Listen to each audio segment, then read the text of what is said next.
David a passé 3 semaines à traverser les forêts du Congo à pied pour échapper à la violence de son pays.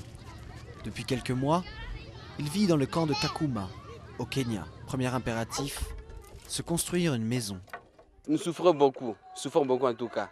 Alors, il y a les enfants qui souffraient de la maladie aussi. Il y a les enfants qui n'étudient pas ici. Alors, je ne sais pas comment faire, puisque les Congolais ou bien les réfugiés sans toutefois être étudiés. Nous voyons que c'est notre combat pour les enfants. Mais comme des milliers d'autres jeunes, une fois sa maison construite, David n'aura plus rien à faire.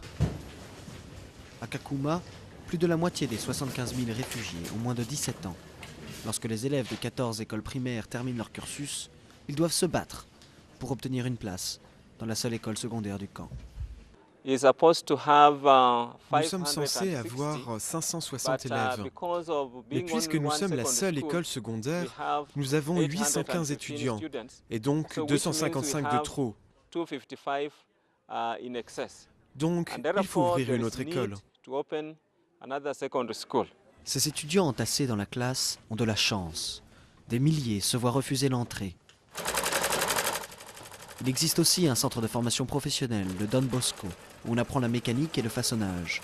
Mais il n'y a que 500 places et les budgets sont réduits. Le directeur a peur que les jeunes ne versent dans la criminalité. Les Nations Unies reconnaissent qu'il y a un danger à laisser les jeunes sans activité. Mais pour eux, la priorité sont les écoles primaires, et pas les écoles secondaires et centres de formation professionnelle. C'est une bombe à retardement.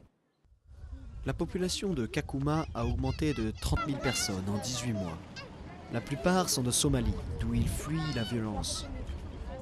Avec l'arrivée de nouveaux réfugiés, les problèmes éducatifs sont de plus en plus importants.